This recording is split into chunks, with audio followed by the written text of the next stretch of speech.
Hey guys, today I'm going to show you how to delete recurring meetings in Microsoft Outlook. Let's get started. First, in your search bar, type in Microsoft Outlook and then click the very first result that will appear, which is this one right here.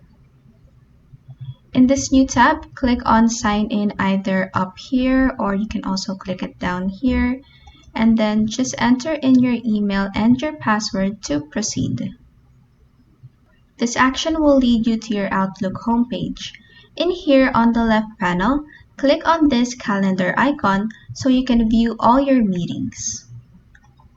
In here, click on a recurring meeting, which usually has this icon right here, and then click on the recurring meeting that you want to delete, and then this pop-up will open. Click on delete right here, and this drop-down will appear.